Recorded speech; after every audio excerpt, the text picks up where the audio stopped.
So today at Cousin Vickie's, the boys helped me surprise her. So when she gets back, she'll have drip irrigation. And I'm gonna just walk you through it. I tried earlier today and I overheated. It was like 110 today. But to get over to these beds, you have to climb up this ladder, stand on the bench, and get over. And I've done it a couple times. Surprised I can do it as well as I can, being as old as I am. But I didn't get good video because my phone kept overheating. It was so hot. I was so hot. So I'm just gonna walk you through again. There might be some duplicates of the boys helping me of what we did. I bought all this stuff I think I mentioned earlier at a big box store. I had went to a local place called Sprinkler World and got it, and it was less expensive and I could buy it bigger in bulk. It was basically the same setup. It seems confusing. I watched many YouTube videos. I think I liked the Epic Gardener had a good one. But this right here is a filter in here with a pressure valve. I don't know what the pressure valve does, but they say to get one. And so the water can't go back up and into your system. You can, I think, put like a fertilizer type thing on here. I've never done that. And then this goes into your poly tubing. It just pushes right into there and you twist it down. We didn't twist it, and we did have a opening when it came. We did a split valve so they could still have their hose because they still have to water that garden and some plants up front. So if it's closed, it's perpendicular, and if it's open, this little valve runs the same way. So this valve is not open, but the hose runs over here if we follow it to this first bed. So I'm gonna go ahead and cross over. I'm not letting anybody film that, and we will catch up on the other side. So after setting up the splitter over there and the straight hose, we came over here, and then we made our first cut here, and in this sack you'll see there was this little tool, and it worked okay. It got the job done. Made our first cut here and then put in a 90, and then ran this 90 all the way down the length of the beds. And then I did call inaudible towards the end because I was so overheated. There's a couple things I would have done differently, but I just couldn't because of how hot it was. It was 110. You push it, you just push that in there. There's no twisting on these. You just push that in and that caps it off at the end. But there's also a little cap that you can open and flush out the whole system. Now, we didn't put one in this bed. There was only one cucumber plant, and I dug it up and moved it into a different bed. But then we're gonna go back here. We'll show you the first couple of beds. To get this distribution tubing, the one that has no holes, you gotta tap into this black tubing down here. And to do that, you need this tool. It does a couple things. It cuts or it punctures a hole. So you take this, and then you put the puncture hole part in, and you smash it down, and there becomes a hole right there. So you take the straight piece that allows water to flow all the way through, and you put it into that hole. You push it down into there. Then you take the distribution tubing and plug it into it. So you push this piece into this piece into this piece, which then you get this straight piece up here. I wanted to cut in and show how you cut and put the connectors together, because that is probably the hardest part, is putting these connectors on. This was the multi-purpose tool that I got from Home Depot, and it's okay. You can buy just a cutter and a simple little puncture tool. And I think I had issues because it was too hot. And what you do with the poly tubing here is it cuts this, and it actually cuts this pretty good, but it's kind of weird because you're used to the motion of pushing down to cut something. I just thought it was like kind of opposite. I mean, makes sense, but to actually cut it, you have to push on this end over here and push it down. And then it cuts the piece off, so then you can cut that to size. So you have your poly tubing, and the water goes, from the hose here, runs all the way through, and then you cap this in so the water's captured. Now you need to get the water to your beds.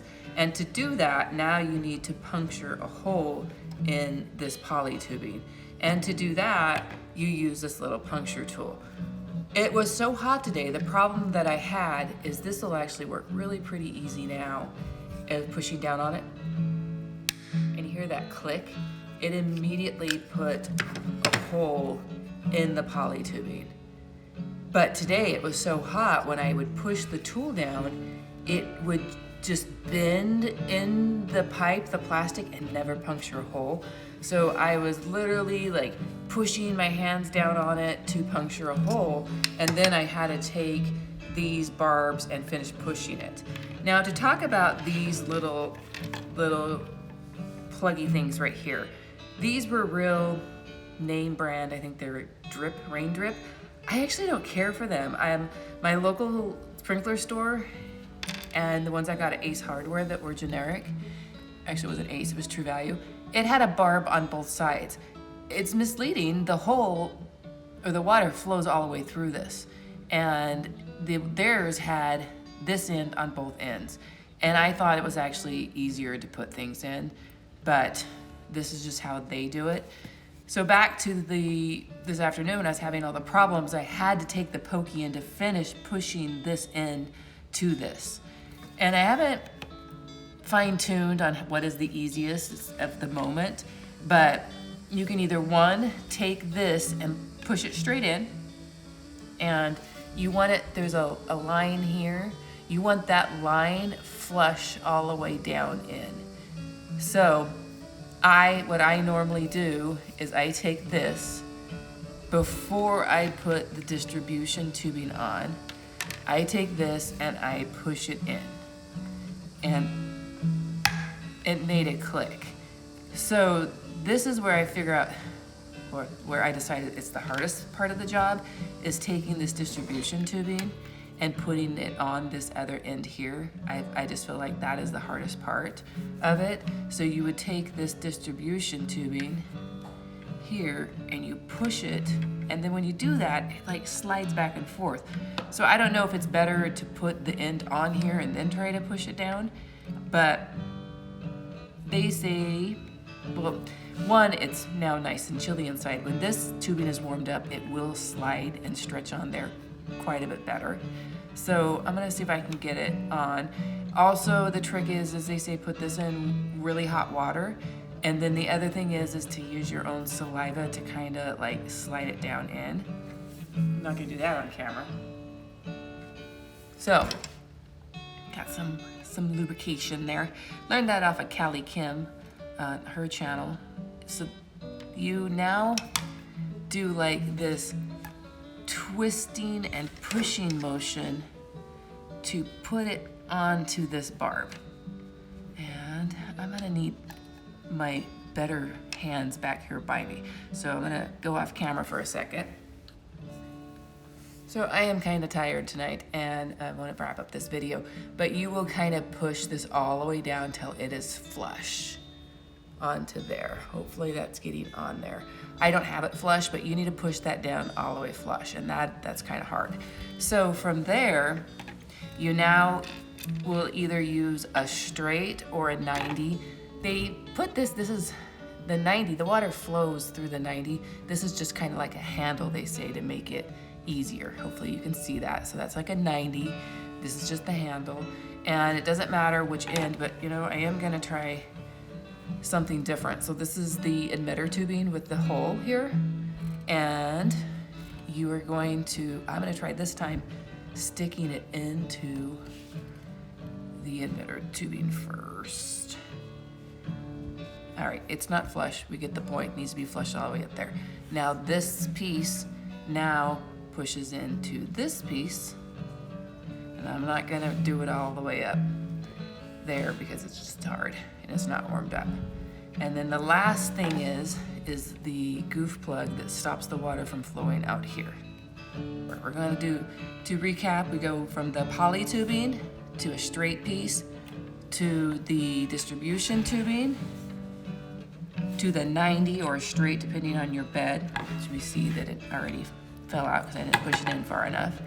And then we end with a cap piece.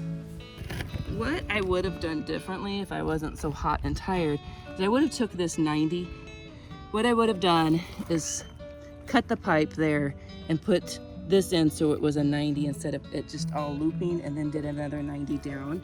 But I didn't think I had enough 90s, and this works, it's just a little sloppier.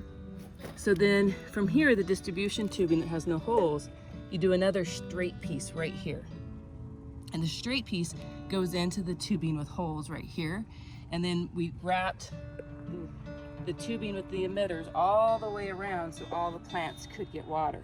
Then the very last piece that Aussie did, this is called a goof plug, and it closes it up, is at the very end, right here, you put that end piece there so it caps the water off. And that's how they all get water. We tested it, everything seemed to work.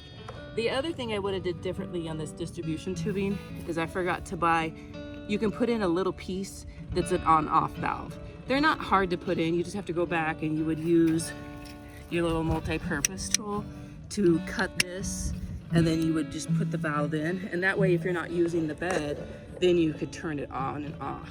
But the last thing that she does need to do, especially in the heat of 110, is she needs to mulch this all with straw, because the tubing will melt and close up the holes if she doesn't. So she'll need to do that when she gets back, but we did test everything, everything's working good. And you can still see the water spots from earlier, but it's gonna make it so much easier, huh, Aussie, to water? Yeah. The first thing we did is we bought a splitter. Show them the splitter. This. So we can still keep the hose attached. And then this right here is so we can attach this. This is a filter so it doesn't get any dirt backflowing, which goes into this poly tubing, which, keep pushing really hard in there. Oh, it's so hard, very good. Great. So we'll see if we'll test that towards the end. So now go ahead and put that down, Aussie. So the poly tubing, I'm gonna lay it this way. So that way we have the on-off valves right here. So if it's straight with it, it means it's on. So this means it's off right now. Okay. Go from this pipe underneath the baseball net. Then this poly tubing can carry the water all the way over to the beds. So now we're gonna jump on that side to the beds and finish hooking up. So we just filmed that, and then I wasn't filming. Thanks to Aussie and Milo, they're laughing at me. That's okay. So what we did is we went down all these beds, and this is the drip emitter tubing. Every 6 inches it has a drip. We're gonna push it closer to the plants in a little bit. But we ran it down all the beds. And then at the end, you have to put what is called a goof plug. So that stops the water from running out the end. And Aussie was able to do that. We do have a few, if you look over here, this one we had it zigzag a little bit. We did some fabric staples to hold them into place. It does look like she has some volunteer tomatoes here. So from here, well, how do you get water? If you look here, I've laid this out, the drip irrigation, and it's open. So this is called either spaghetti or distribution tubing. Now we're gonna tap into there that comes down the bed that taps into the black hose. So we are gonna go ahead and do that. That's our next steps. We got the drip all hooked up. Someone wanna go out there and put a staple right there? Push that down? I don't know. Anybody did the staples? Oh, they're over there. You can hear it going. Sounds like this one's just flooded. I do feel like the ones at the beginning do get more water, but you can see all of them have water coming out. So it's the next morning, and I came over and just ran the drip one more time. You could see all the wet where it circles around. The drip is working good. I checked all the connectors. They're all staying connected. I did put the video together last night, and I was a little disappointed. My camera on my phone, actually my whole phone kept shutting down yesterday because it was overheating, and a lot of the footage I thought I had with the kids helping me put the drip irrigation together was lost. It actually didn't record, it just would shut the phone off. But everything is looking good, although I don't think that cucumber is going to make it, the one that I moved from this last bed. All the beds, we did this square one, 1, 2, 3, 4. You can see the water down there. I actually walked inside and forgot I was watering. They really need a timer also. 5 and 6 beds is what we did, and they're all working good. Thank you for learning and growing with the Woodpile, and until next time, me and Fiji are out.